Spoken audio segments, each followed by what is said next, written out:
حضور نے دیکھ کے مسکرایا اور کہا کہ بیٹی کہاں کا ارادہ ہے؟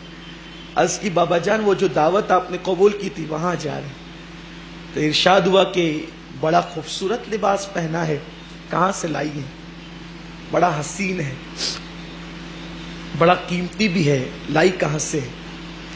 آنکھیں جھک گئی، آنکھ سے آنسو برسنے لگے۔ اللہ اس کا رسول بہتر جانتا ہے، لیکن بس یہ کہ دروازے پہ دستک ہوئی تھی اور آنے والا آ کر کہتا تھا کہ بابا کا غلام ہے، اور وہ دے گیا تو ہم نے پہن لیا، آپ کے کسی غلام نے دیا ہے۔ سرکار نے کہا وہ مکے مدینے کا نہیں ہے، وہ جو غلام آیا تھا وہ جبریل تھا، اور یہ لباس مدینے کے مارکیٹ سے نہیں ملا ہے، یہ لباس جنت سے آیا ہے، جنتی لباس۔ آج تم نے جنتی جوڑا پہنا ہے فاطمہ، آج تم نے جنتی جوڑا پہنا۔ لوگ جنت میں جانے کے لیے ترستے ہیں، جنت کی نعمتیں فاطمہ کے گھر میں آتی ہیں، جنت کی نہیں، یہ مرتبے ہیں ان کے، یہ شانیں ہیں ان کی۔ مسلمانوں ان کی محبت اپنے خون کے قطرے قطرے میں داخل، یہ ان کے مرتبے ہیں۔ اپنی اولاد کو سناؤ ان کے واقعات، ان کی شانیں سناؤ، ان کی عظمتیں سناؤ۔ کہاں گئے وہ بدبخت جو تقریروں میں یہ کہتے ہیں کہ محمد الرسول اللہ اپنی بیٹی کو بخشوا نہیں سکتے؟ ارے بخشش کے معاملات تو مرنے کے بعد ہوں گے، جیتے جی جن کے گھر میں جنت کے کپڑے آ رہے ہیں وہ بتا رہے ہیں کہ ہمارے مرتبے کیا ہے۔ ارے تم مرنے کے بعد جنت کے کپڑے پہنے گا یا نہیں پہنے گا اس کی کوئی گارنٹی نہیں ہے۔ یہاں تو روح نکلنے سے پہلے شادیوں کے لیے جنتی جوڑے آ رہے ہیں۔ آپ بخشش کی بات کرتے ہیں کہ محمد عربی اپنی بیٹی کو نہیں بخشوا سکتے۔ خدا کی قسم، مدرسے کا جلسہ کرتے ہو ملا جی تو کہتے ہو کہ ایک حافظ قرآن 7 پشتوں کو بخشوائے گا، اور تیرے چندے پہ پلا ہوا حافظ قرآن 7 پشتوں کو بخشوائے گا، اور جس کے سینے پہ قرآن نازل ہوا ہو وہ حضور اپنی بیٹی کو نہیں بخشوائیں گے؟ کیا بات کرتے ہیں لوگ، بکواس کرتے ہیں لوگ۔ مدرسے کا چندہ کرنے کے لیے 7 پشتوں کی بات کرتے ہو۔ ارے پہلے دیکھ تو تیرا حافظ قرآن ایمان پہ مرے گا کہ کفر میں مرے گا، یہ کوئی گارنٹی نہیں ہے۔ چندے کے لیے فضیلتیں بیان کرتے ہو، نبی کی بیٹی کی آبرو پر اس طرح کی بات کرتے ہو، اور جب ہم جواب دیتے ہو کہتے ہیں کہ امین القادری تھوڑا سخت بولتا ہے۔ ارے تو حدیث کے خلاف بولے، میرے نبی کے خلاف بولے، اور میں تجھے جواب نہ دوں، پھر میری زندگی کا فائدہ کیا ہے؟ مر موت بہتر ہے ایسی زندگی سے جو حضور کی عظمت میں حملہ ہو اور بندہ چپ رہے۔ پھر وہ مقرر کیوں بنا؟ اس کو تو چوڑیاں پہن لینی چاہیے، اور مقرر کیوں بنا؟ اس کو تو اپنی زبان کٹوا لینی چاہیے۔ نبی کی شان پہ حملہ ہو تو غلام کا بولنا فرض ہے، اور اگر وہ نہ بولے پھر وہ وفادار غلام نہیں بلکہ غدار ہے، وہ غدار ہے۔ اپنے باپ پر حملہ ہو تو ہم بول پڑتے ہیں، نبی کی ذات پہ حملہ ہو چپ رہیں گے؟ چپ رہیں۔ یہ تو ہماری مجبوری ہے، ہم ہندوستان میں رہتے اس لیے زبان سے بولتے ہیں۔ اگر اسلامی مملکت میں رہتے تو پھر سمجھ میں آتا کہ کیا ہوتا۔ سنت فاروقی نہیں ادا کرتے تو پھر دنیا جانے دیکھتے لوگ۔ ہماری مجبوری ہے، ہم قانون ہند کے ہاتھوں مجبور ہیں، ورنہ ہمارے جذبات تو کچھ اور ہے۔ گستاخ رسول کے لیے، نبی کے ساتھ بے ادبی کرنے والوں کے لیے ہمارے جذبات ہی کچھ اور ہیں۔ ہم وہ لوگ نہیں ہیں کہ یا نبی سلام علیک بھی پڑھیں اور گستاخوں کے ساتھ دوستیاں بھی سازیں، ہم وہ لوگ نہیں۔ یکگیر محکم بگیر، جس سے محبت کرتے سچی سچی کرتے، اور اس کے دشمن سے پھر کبھی نہیں ملتے۔ محبت کے تقاضے یہ ہوتے۔ بہرحال بات دور نہیں نکلے، اپنی بات سمیٹ لو، ختم کر دو، وقت ہو گیا ہے، اور بات اتنی اچھی چل رہی ہے تو پھر اغیار کا تذکرہ کیوں؟ محبوبوں کا ہی ذکر ہونا چاہیے۔ اور وہ جبریل لا کر کے دیا جنت کا لباس۔ جاؤ بیٹی۔ ادھر سیدہ گئی، جیسے گئی تو وہ دوپٹہ اوپر تھا جو روزانہ پہنتی تھی، وہ پیوندوں والا، تو سوچا ان عورتوں نے کہ نیچے بھی پھر وہی کپڑے ہوں گے، تو اصرار کیا کہ یہ ہٹا لیں۔ فرمایا نہیں، رہنے دیں، بس کافی۔ کہ نہیں ہٹا لیں، خواتین تو جب آپ نے اوپر کا دوپٹہ ہٹایا تو اس کی چمک سے پوری محفل چکا چوند ہو گئی. بعض عورتیں تو اس کو دیکھنے کی تاب نہ لا سکی, بے ہوش ہو کے زمین پہ گر پڑی, آؤ فگا ہو گیا. ارے ہم اتنے مالدار تھے, اتنا قیمتی لباس پورے مدینے میں ساری زندگی ہمیں کبھی نہیں ملا, آپ کہاں سے لائی؟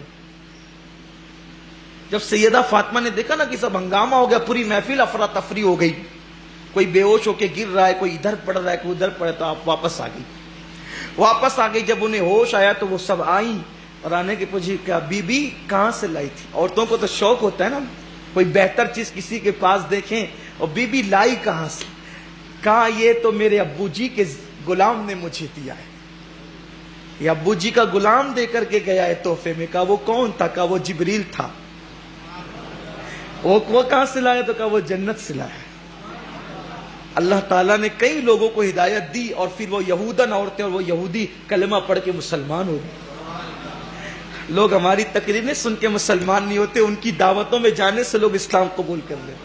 یہ مرتبے ہیں, اللہ تعالیٰ ان کے فیوز و برکات سے مالا مال فرمائے. جن بچیوں کو رشتے نہیں ہے, اللہ بی بی زہرا کے صدقے قوم کی ہر بیٹی کو اچھا رشتہ عطا فرمائے. سیدہ فاطمۃ الزہرا کے فیوز و برکات سے اللہ ہم سب کو مالا مال فرمائے. آپ اپنے گھروں میں تیسرے روزے کو فاتحہ کا اہتمام کریں, فاتحہ دلائیں اور سیدہ فاطمہ کی بارگاہ میں ایصال ثواب کریں. ابھی ایک بار سورہ فاتحہ اور 3 مرتبہ قل هو اللہ شریف پڑھ لیں اور سیدہ کی بارگاہ میں نذر پیش کریں.